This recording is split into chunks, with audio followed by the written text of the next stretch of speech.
Hi, this is Golf 1 Zulu Hotel Delta, Adam, talking on this video about a different kind of contesting which I came across a couple of years ago.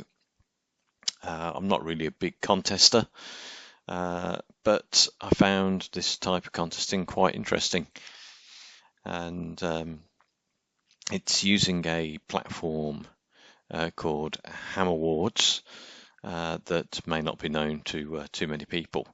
But this is just a brief introduction to it.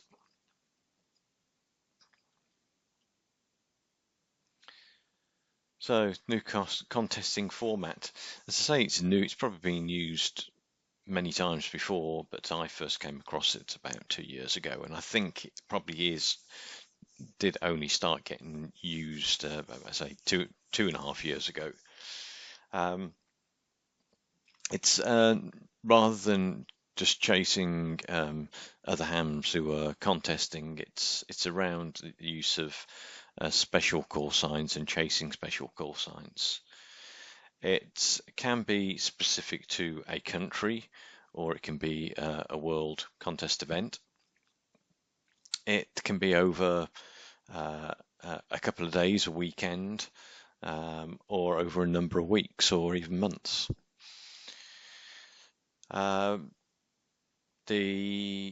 Typically it's across multiple HF bands and modes, and what it gives you really is an instant QSO confirmation through the WRTC platform. It gives you some instant scoring with online positioning or ranking, and it shows you the bands and the modes that you've used and where you are in the ranking for those. As I say, it's called hamawards.cloud, the platform itself, which you don't have to use, but we'll come into looking at that in a moment. So far, it's mostly been used by Italian contest events, although I can see it is planned to be used for other events, or at least one other event coming up in the future. For hunters, for people taking part, there's no charge involved. But I do believe that for the event owners, they do have to pay the HamAward.cloud platform some money to keep it running, understandably.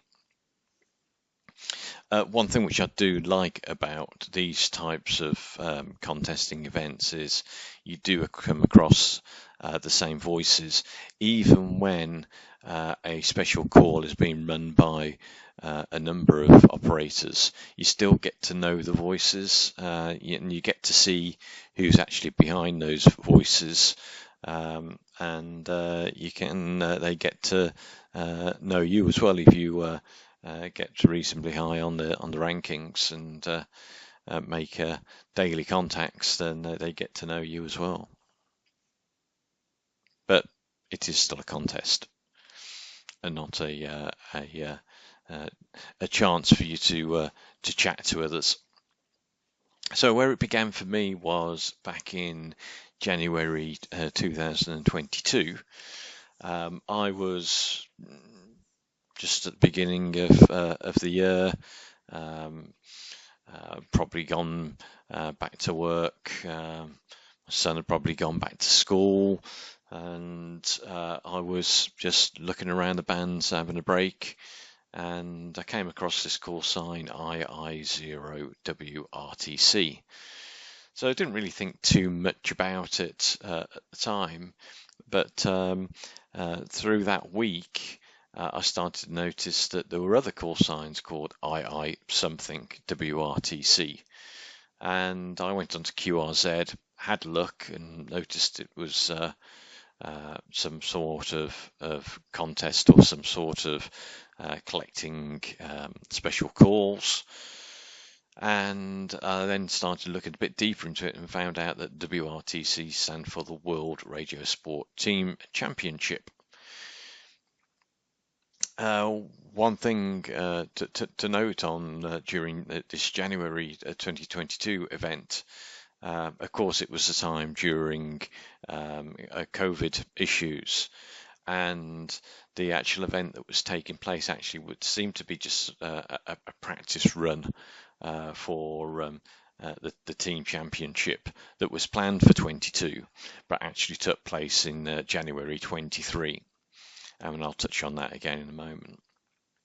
So when I went on to QRZ and looked up the call sign, I then got this menu of buttons: cluster, score listing, statistics, award info, award rules, and a call sign search. And so I started pressing the buttons. So when I clicked on cluster, I got a page. Sorry, this is one that I've just made up. When you can only actually see the cluster when events are actually happening. And during the event, I wasn't really thinking of making this video, and I didn't take a screen capture of that. But this is the sort of information you get on the screen.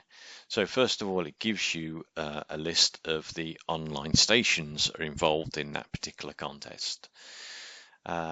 In this case, there was II1, WRTC, and similar call signs.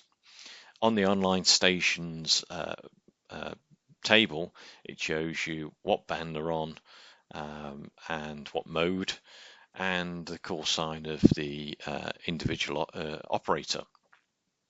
Yeah, on this sheet it shows the same operator. That isn't the case, of course. Each individual operator will have their own area or own special event station that they're working on. Yeah, so actually during this event back in January 22, I don't think the DX cluster was on there, but it is now. So every event I've seen since that they've had this DX cluster window as well. So in the same way as the DX cluster works, when people spot a station, it goes on to, they create the spot and goes onto the cluster. This is a cluster, but it's filtered by the special event station call signs. So it will show you the call sign that's been spotted, the frequency it's been spotted on, and the time that spot was made. Of course, people don't spot all the time, especially with contests. It seems to be a little bit unfair, or people don't like to. People like to keep it difficult for their competitors to find out where they are, and it actually is part of the fun when you see an online station come up. If it's not on the cluster, going out and actually trying to find it, the frequency that station is on is, as I say, part of the fun for me. But what it also has on there is the last 20 QSOs. So if it's not on the cluster, then you can have a look on the last QSOs and see if it comes up. If it comes up, at least you then know that they're operating. So then it's worth going through that band on that mode and have a look to see if you can find them. A few times I've gone and looked for the particular call sign on the band, and it's either just disappeared, so before anybody had a chance to spot it, it's gone, or just as I find it, somebody spots it.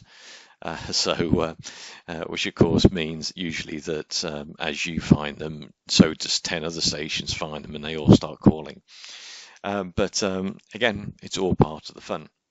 So that cluster window is really quite helpful in these types of contests, because it gives you just so much information and guidance on where to go to try and get that station as quickly and easily as you possibly can. When you click on the score listing, you get the table on the top left. So in this case, the contest was operating over a number of months. and you got scored on a monthly basis. So you could see over there you've got January, February, March, etc. And if you click on those individual ones, it will give you the ranked listing for that particular month. So it show you the call signs for the ranking, their score, number of QSOs made, number of special calls that made QSOs with, and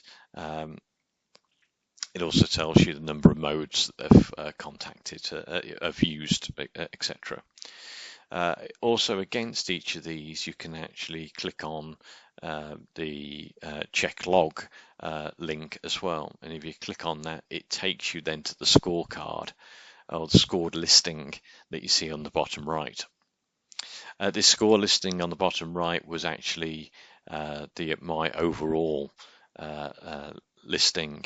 As you go through each day or month or week, etc., you'll see this table growing. This table actually, in this event, showed you what you would QSOs you'd completed during the particular month. Some of the later contests don't do that. They just give you an overall, so you can't tell on a daily basis what you've contacted. But you can see it shows you the call signs down the left-hand side, the modes along the top, and then, the bands along the top, and then the modes against that particular call sign against that band. Now, just because the table's there doesn't mean that every single special call sign is going to operate that mode on that band, especially on some of the later contests I've been on. You'll find that particular call signs very rarely operate to start off with, and when they do, they may only use 2 or 3 bands. They might only use 2 or 3 modes.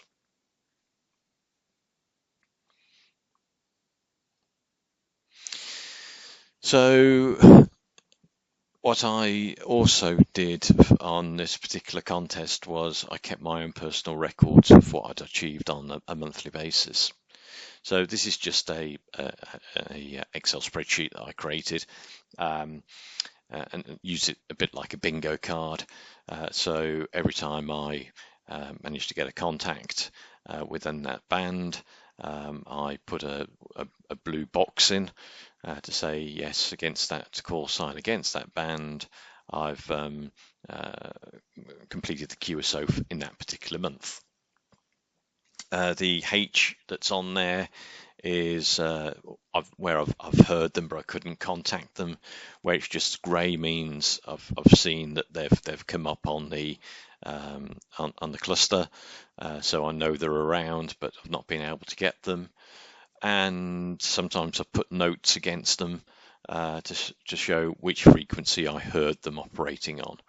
And it just meant that it just made it a little bit easier to, if they weren't on the cluster, to go and have a look, where do I think they possibly could be? Where have they operated before? Usually they're quite close to that particular frequency. So yeah, so the World Radio Sport Team Championship of 2022, the main event occurred. This is the practice one in 2022. Occurred between the 1st of January and the 30th of June. So it's quite a long event, the longest one I've seen. There were 12 special Italian call signs, and as you see from the map that's on here, there was 1 per province. Those call signs typically were operated by more than 1 person, more than 1 operator. I think for 1 or 2 of them, there was only 1 or 2 operators. You'd hear the same voice over and over again and get to know the guys. So that this particular event was operated on 9 bands, from 10 meters to 160 meters, using CW, FT8, SSB, and RTTY. No monthly duplicates were allowed, but each month you could go back and contact that particular call sign on a different mode or band or both. Following that, the 30th of June, they then moved for a week into what was called sprint event. And that sprint event was between the 1st of July and the 7th of July, and that was down to no daily duplicates. So each day during that week, you could go and contact those stations on those modes on those bands again. So that accumulated quite a lot of points in that final week. As I say, I think it was a practice because I've not seen since a particular event that goes over that number of months and is then also not only has a main event but a sprint event following it directly where they're both the scores are added up overall. This event in the end, you could see from the totals, generated 1.2 million QSOs over that time. There was over 100,000 hunters, people chasing these call signs down from 248 countries, and in total it was 153 days.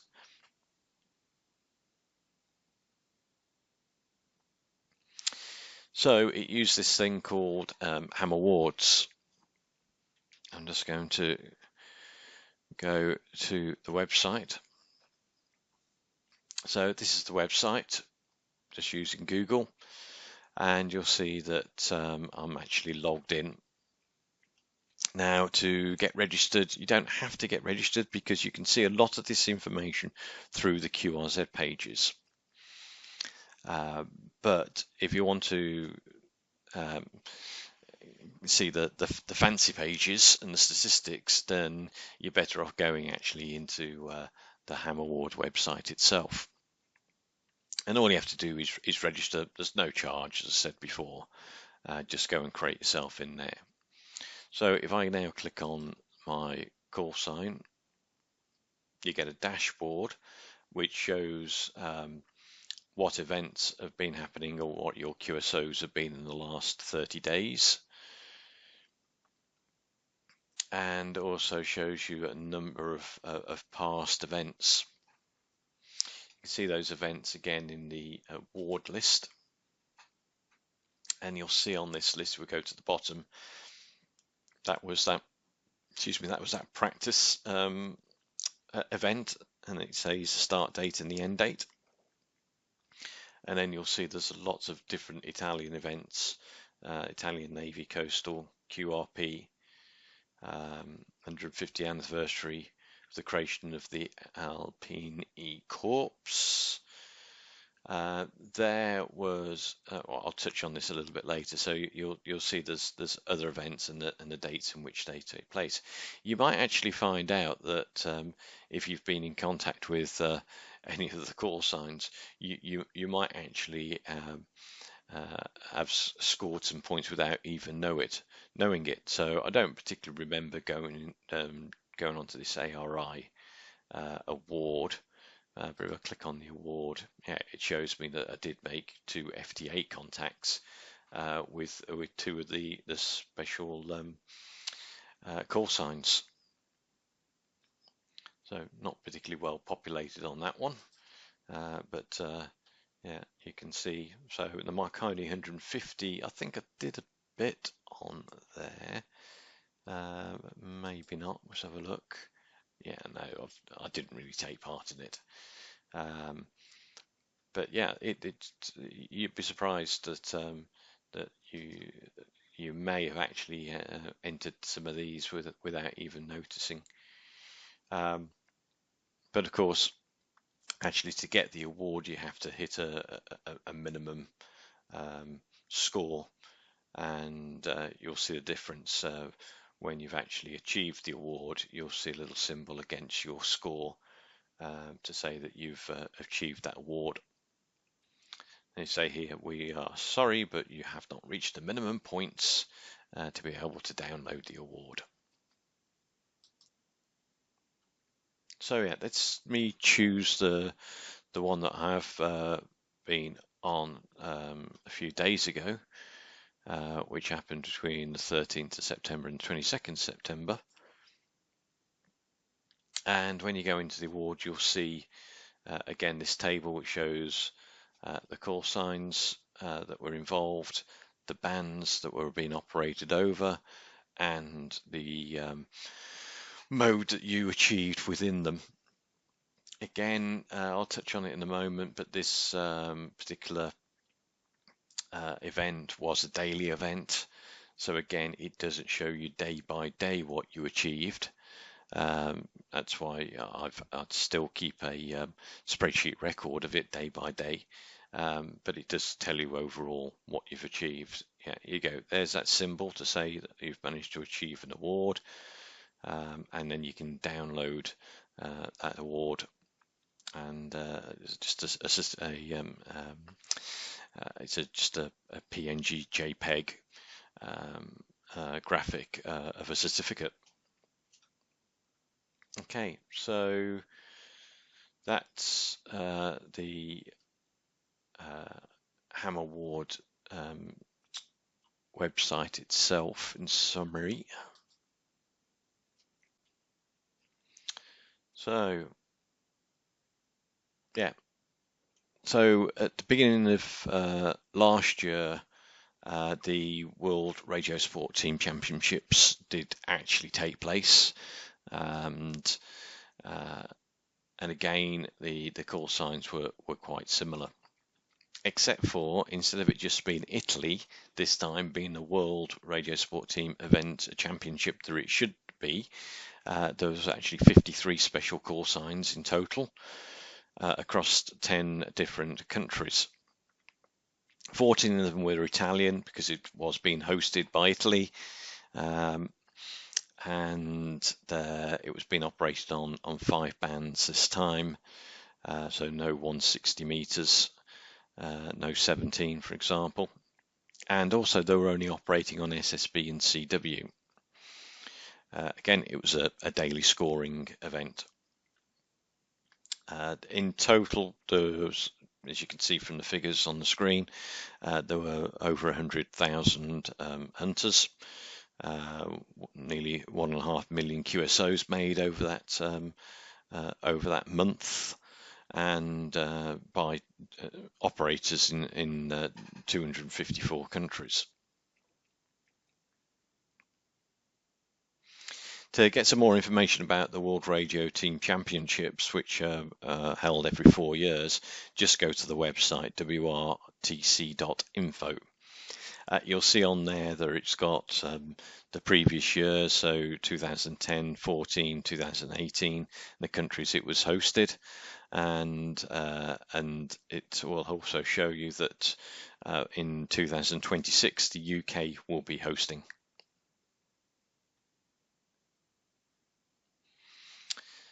So yeah, we've touched on this a little bit, but in this particular event back in January 23, with the 53 call signs, you can see that when you go into the QRZ page for the call sign, you'll see that table on the left-hand side, which is the total rankings, and you can see those rankings by the different modes and mix of bands.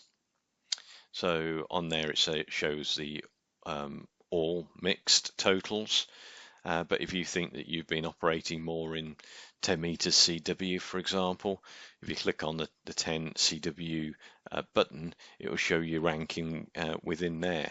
And you'll see that there's lots of people who may not actually have particularly done well overall, but in one particular area or in one particular band they've actually scored reasonably well.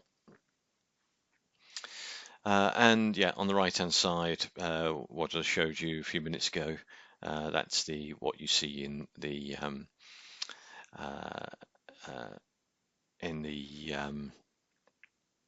other website.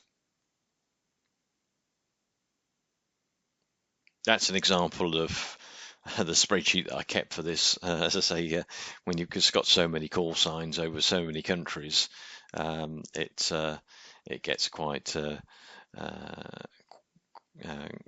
complex.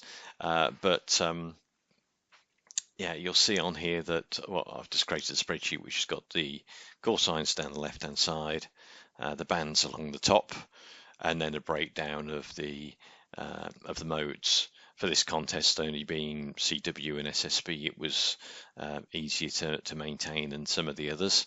But you'll see at the bottom I had a different worksheet for each day to make sure I didn't duplicate, or rather to keep a record of what I did in that particular day to get the points, the maximum points I could get. So following 2023 came, funnily enough, 2024, and in January 24 there was a worldwide award event. This event was 40 special call signs from 19 countries. 12 of them were Italian call signs. Again, this was mostly hosted by Italians, and it covered 8 bands, 5 modes, and again scored daily. Again, more than 100,000 hunters took part, and 1.75 million QSOs were made during that month, and 253 countries took part. Following that, a separate event during 2024 has been a sprint again in July. That sprint was scored separately to the main event in January, and that covered 33 call signs over 18 countries, 12 Italian, 8 bands and 5 modes again, scoring daily. And that one, just being a single week, only 50,000 hunters were involved. There were only 310,000 QSOs, but still 212 countries took part.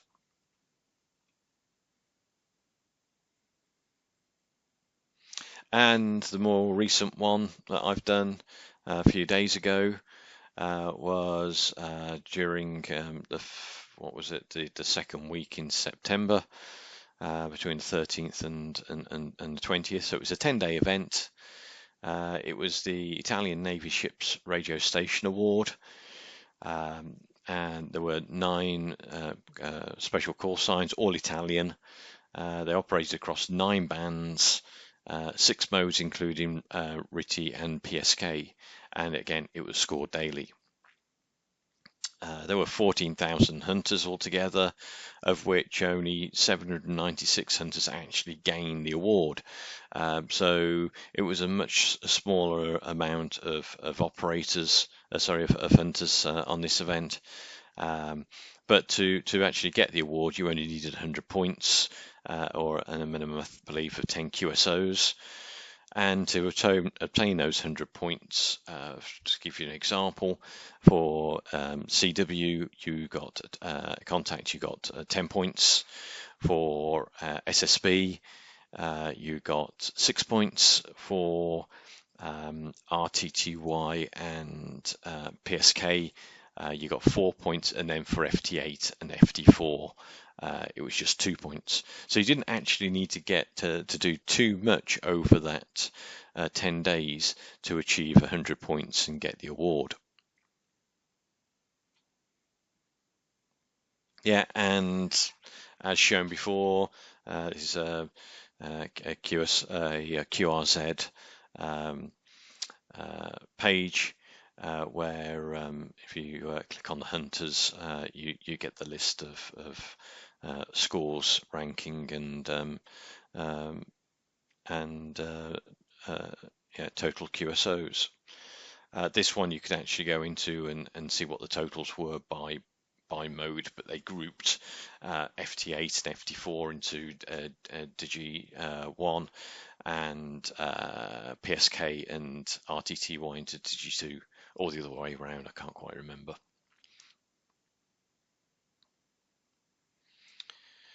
Yeah, so very similar for this event.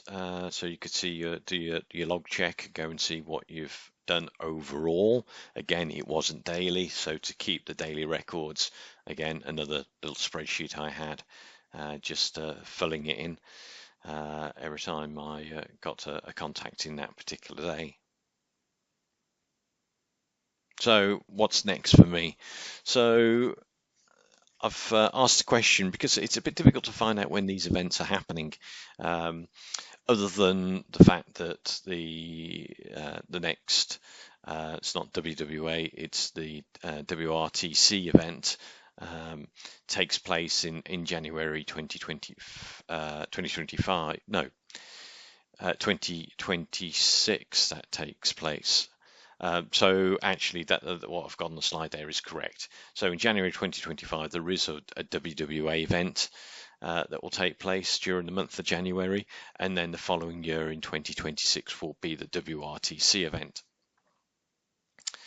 So I'm thinking about starting a Facebook page if I haven't already, and of course something like HamAward Contest UK for anybody who's interested. As soon as I find out, or anybody else finds out, that an event is going to take place similar to this, then we'll put a posting on there so people know what's going on. So we'll wait for the next event, and during the next event, what I'll actually do is I'll create a video of me conducting the event live, so you can see how it actually runs on a minute by minute basis. If you've got any questions, then by all means send me an email about it, or if you've got any further information that I've not covered on here, then again, yeah, just send me an email and let's talk about it. But I hope this has given you a bit of an insight into this new contesting format. So 7-3 for now. Thanks for watching.